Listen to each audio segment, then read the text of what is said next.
Vous êtes-vous déjà demandé ce qu'étaient ces bestioles accrochées à vos cartes d'ordinateur et d'où venait l'énergie qui les animait, à la base du langage binaire informatique? Ça tombe bien, nous allons parler de diodes, de transistors et de condensateurs. Bonjour à tous, aujourd'hui un voyage au départ de l'électromagnétisme pour nous emmener au cœur des composants électroniques. Pour commencer, il nous faut aller loin, très loin, dans les constituants de la matière, l'atome, lui-même composé de minuscules particules subatomiques. On les retrouve dans le noyau, les neutrons et les protons, autour duquel gravite un nuage d'électrons. La taille de l'atome varie en fonction du nombre de particules qui les composent. Exemple, pour l'hélium 4, donc le noyau composé de 2 protons et 2 neutrons, a une taille d'1 femtomètre. Le nuage d'électrons, quant à lui, est 100 000 fois plus grand, une taille d'1 Armstrong. Mais je ne suis pas là pour vous parler de ce qui constitue la matière, mais plutôt de ce qu'elle apporte et comment elle le fait.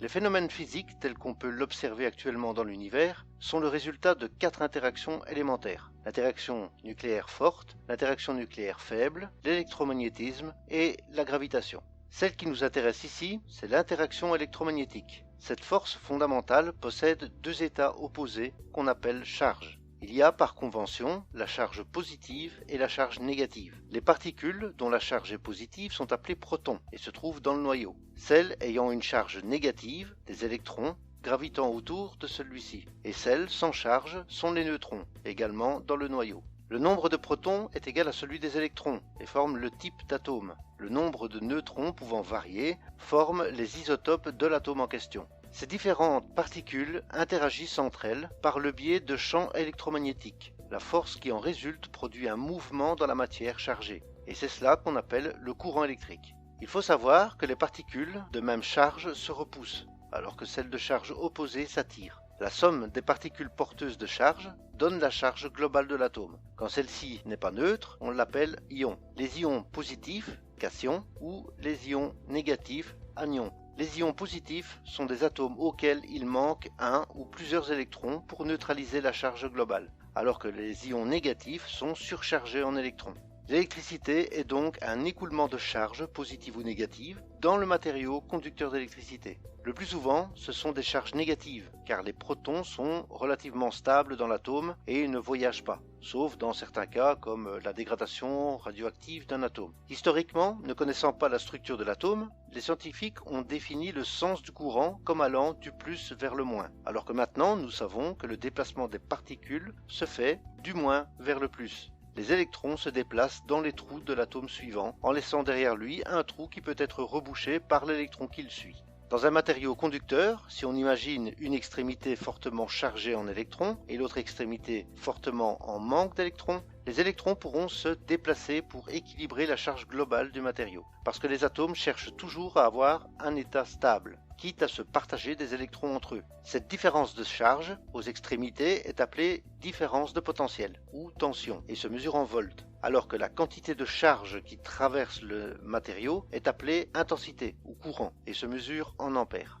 Certains matériaux laissent passer le courant électrique de manière plus ou moins facilement, dépendant de différents facteurs, comme la pureté du matériau ou de sa température. Un des effets de la résistance au passage du courant est l'augmentation de la température, ce qui implique qu'il faut refroidir les composants pour éviter leur dégradation. Dans la liste des meilleurs conducteurs, on retrouve l'or, l'argent, le cuivre, mais pour des raisons de budget, l'argent et l'or sont très peu utilisés, ou en petite quantité. L'avantage d'utiliser de l'or dans certains cas, c'est parce qu'il ne s'oxyde pas. Il ne réagit donc pas avec l'oxygène ambiant, quelle que soit la température ou le taux d'humidité, mais reste onéreux à l'usage. D'autres matériaux sont naturellement isolants, mais possèdent une certaine probabilité de laisser passer un courant, aussi faible soit-il. Ce sont les semi-conducteurs. Et depuis l'apparition des transistors, la conductivité peut être contrôlée par dopage, en introduisant une certaine quantité d'impuretés afin d'augmenter ou de diminuer la quantité d'électrons au sein du matériau. Ce comportement est généralement modélisé par la théorie des bandes, donc la bande de valence et la bande de conduction.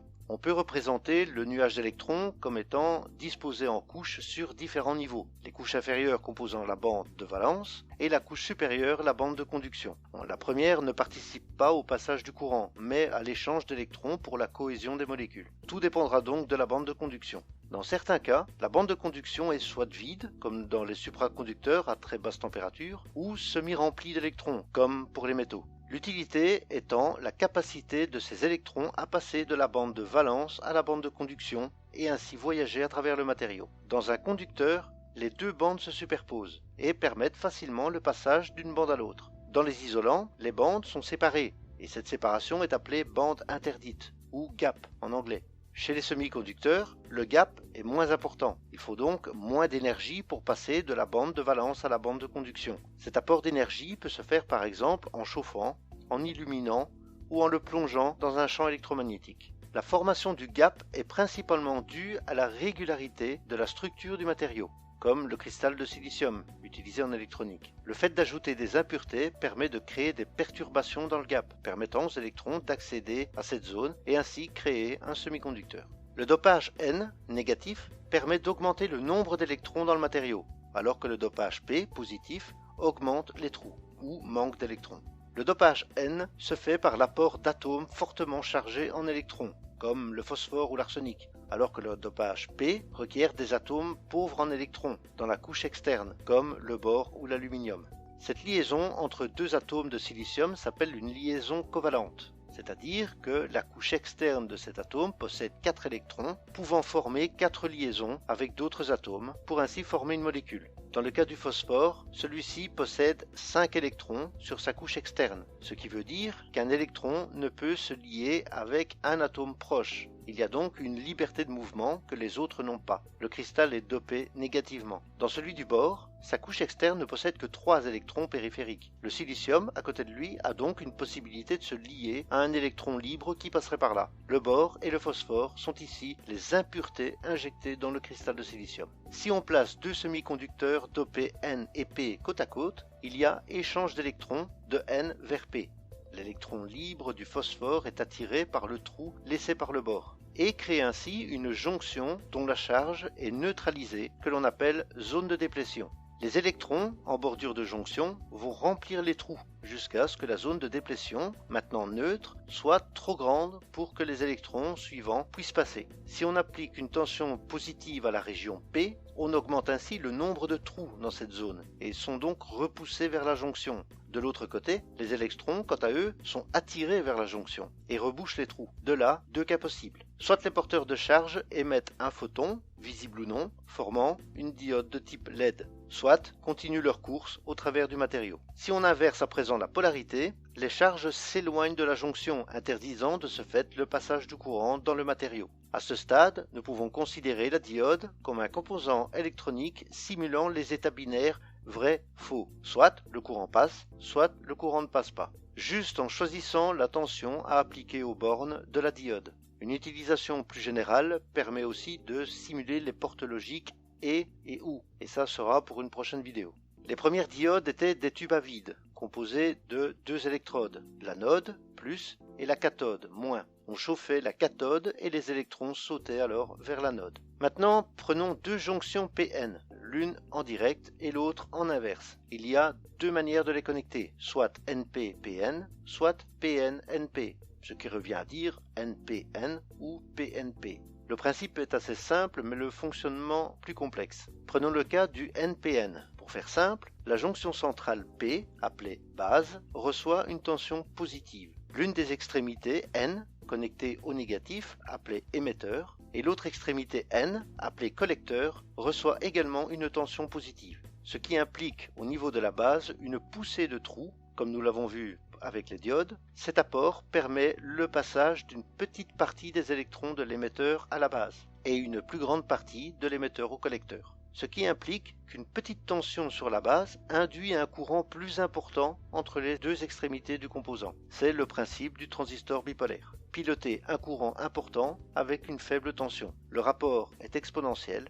et est appelé le gain. Attention, rappelez-vous, les flèches bleues représentent le sens de déplacement des électrons, alors que la flèche rouge représente le sens du courant conventionnel. Ces composants sont à la base de toute la logique booléenne actuelle dans les composants électroniques, et fera l'objet d'une prochaine vidéo comme je l'ai dit. Historiquement, les premiers transistors étaient des tubes électroniques, appelés lampes ou tubes à vide, toujours utilisé actuellement pour les amplifications de courant élevés. Plutôt coûteux en énergie, le fonctionnement se basait sur l'apport d'électrons émis par une résistance chauffante dans un environnement vide ou rempli d'un gaz spécial. Le dernier composant à voir est le condensateur. Il est composé de deux électrodes, très proches, séparées par un isolant. Ces deux électrodes s'influencent mutuellement. Une modification de la charge sur l'une induit une charge opposée de même grandeur sur l'autre. Il existe plusieurs types de condensateurs et l'utilité principale est de stocker une charge électrique. Dans le cas d'un stockage de grande énergie, on parle de supercondensateur. L'autre intérêt est de pouvoir séparer deux circuits électriques, puisque le courant induit dans une électrode ne passe pas au travers de l'isolant. C'est l'apport de charge qui attire la charge opposée sur la deuxième électrode. Voilà qui termine cette vidéo. Je remercie tout particulièrement Philippe de Merliac de l'aide apportée à la préparation de cette vidéo afin que je ne dise pas trop de bêtises. Vous pouvez le retrouver sur sa chaîne dédiée à l'électronique. Si vous voulez en savoir plus sur le sujet, je vous conseille d'aller faire un tour. Je remercie également Vidéoscience pour avoir accepté récemment mon intégration comme nouveau contributeur. Une plateforme complète et très professionnelle qui rassemble pléthore de vulgarisateurs scientifiques. Et tant qu'à faire, en voici deux autres. Moins ciblés sciences pures, mais non moins intéressants. La Vidéothèque d'Alexandrie pour le côté culturel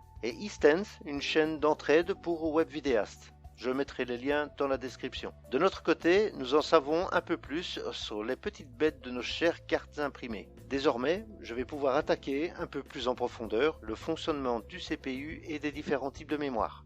En attendant, comme d'habitude, vous pouvez me retrouver sur les réseaux sociaux habituels. N'oubliez pas de partager, de commenter, de liker ou pas cette vidéo. Vous savez que c'est le seul moyen pour que cette chaîne se fasse connaître. Vous pouvez poser vos questions en commentaire, j'y répondrai volontiers. Et si vous avez 5 minutes, il reste l'enquête anonyme auquel vous pouvez répondre afin d'orienter les sujets puisque nous sommes loin d'en avoir fait le tour. Je vous retrouve pour une prochaine vidéo, merci et à bientôt.